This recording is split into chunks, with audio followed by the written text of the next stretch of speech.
السلام علیکم۔ دوران آفیشل ولاگ میں خوش آمدید۔ جیسا کہ آپ کو معلوم ہے کہ ہم نے پچھلے دنوں تقریباً 3-4 چیپٹر کی ویڈیو بنائی ہیں، جس میں روحانی غذا کن طریقوں سے حاصل کی جا سکتی ہے، جس میں ہم نے کتاب دوستی کے متعلق بھی بتایا ہے کہ کتاب سے بھی روحانی غذا حاصل کی جا سکتی ہے، اور اس طرح بیشتر بہت سی ویڈیو ہم نے بنائی ہیں۔ آج کی جو ہمارا ٹاپک ہے وہ ہے کہ جو روحانی غذا ہے وہ ہم آ، اللہ کے نیک بندوں سے کیسے حاصل کر سکتے ہیں۔ اللہ کے نیک بندے، جن کو ہم اپنا پیر بھی کہتے ہیں، مرشد بھی کہتے ہیں، شیخ بھی کہتے ہیں، ان سے کیسے حاصل کی جاتا ہے روحانی غذا۔ تو آج کے اس مادی دور میں جو ہم جس کو شیخ کہتے ہیں، جس کو ہم اپنا مرشد کہتے ہیں، وہ مختلف قسم کے ٹرم یوز کرتے ہیں ہم۔ تو ہمارا آج کے دور میں جو ہم جس کو شیخ کہتے ہیں، صرف اس سے ہمارا رابطہ اس لیے ہوتا ہے کہ ہم اس سے یا اپنے مفاد کے لیے یا کوئی تعویذ لینا چاہتے ہیں، یا اس سے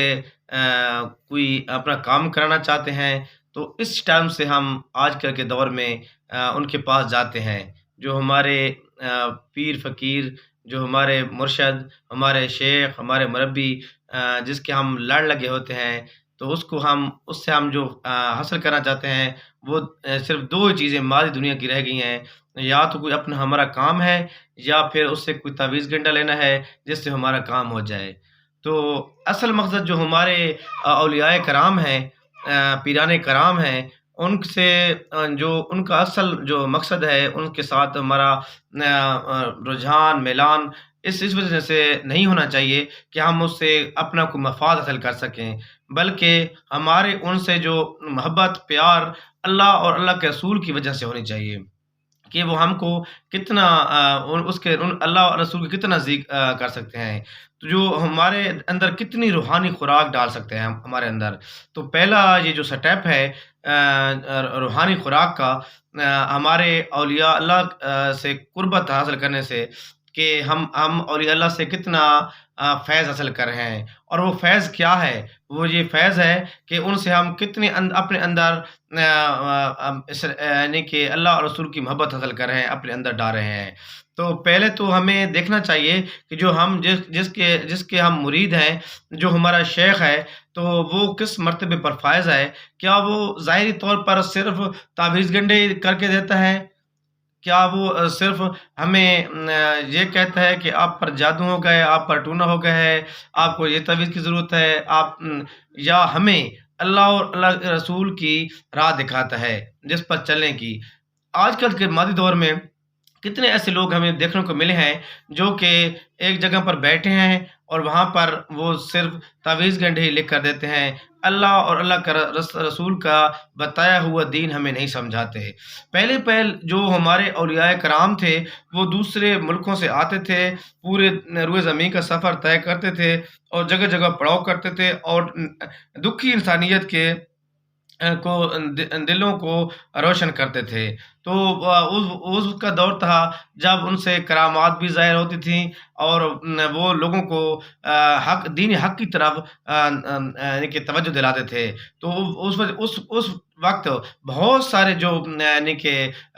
غیر مسلم تھے، ان کے حال پر بحث بھی کرتے تھے۔ ابھی ہم جو ٹرم استعمال کر رہے ہیں اولیاء کرام کی یا پیران کرام کی، اپنے مرشد کی، وہ یہ صرف ٹرم استعمال کرتے ہیں کہ فلانا ہمارا مرشد ہے، اور وہ ہمیں وہ تعویذ دے گا کہ جس سے ہمارے بچے ٹھیک ہو جائیں گے، ہمارا بیمار بندہ ٹھیک ہو جائے گا، یا ہمارے گھر میں سے مصیبتیں ختم ہو جائیں گی۔ بس اس ٹرم پر ہم نے اپنے اولیاء کرام کو لیا ہوا ہے۔ تو ہم یہ نہیں دیکھتے کہ جو اصل مقصد ہے، جو تصوف والے لوگ ہیں، جو محبت والے لوگ ہیں، جو اللہ کے نزدیک جو قرب والے لوگ ہیں، تو ان سے ہمیں عشق خدا اور عشق مصطفیٰ کتنا نصیب ہو رہا ہے؟ یہ بالکل نہیں نصیب ہو رہا۔ تو مقصد یہ ہے، ویڈیو بنانے کا مقصد یہ ہے کہ روحانی خوراک تو ہم جو کھاتے ہیں، تو وہ کس طرح کھائیں ان اولیاء کرام سے، کہ ان کے پاس جائیں، ان سے اللہ اور رسول کا جو بتایا ہوا درس ہے وہ سیکھیں اور اپنے زندگیوں کو ان کے مطابق سنواریں۔ تو ہم ان 2 نمبر لوگوں سے بچیں جو کہ صرف لوگوں کو اپنے پیسے کی خاطر اپنے قریب لاتے ہیں، نہ کہ ان سے ہمیں کوئی روحانی فیض مل رہا ہے، نہ کوئی وجدانی فیض مل رہا ہے، نہ ہمیں کوئی روحانی غذا مل رہی ہے۔ تو میرا اس ویڈیو بنانے کا مقصد یہ ہے کہ خدا را اپنی زندگیوں کو اپنی زندگیوں میں ایسی روحانی خوراک ڈالیں تا اپنی زندگیوں کو ان اولیاء کرام سے وہ چیز لیں جو ہمارے فائدے میں ہے، جو ہمارے دنیا میں بھی کام آئے، آخرت میں کام آئے۔ تو اسی ویڈیو کے ساتھ آپ سے اجازت چاہیں گے کہ اپنے اولیاء کرام جو آپ کے جو مرشد ہیں، جو آپ کا پیر ہے، ان سے روحانی فیض لیں، روحانی فیض لیں، روحانی خوراک لیں۔ تو صرف یہ نہ لیں کہ آپ ان سے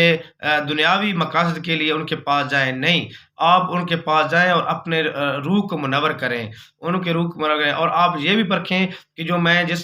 جس پیر کا مرید ہوں، تو وہ مرید مجھے آخرت میں جو کامیابی کی کتنی فیصد ضمانت دے سکتا ہے۔ تو خدا را اپنی زندگیوں کو اس طرح سنواریں اور اپنے اندر یہ جو بات ہے بٹھا لیں کہ ہمیں اولیاء کرام سے روحانی فیض بھی حاصل کرنا ہے، نہ کہ دنیاوی مقاصد کرنے ہیں۔ ایک اللہ حافظ۔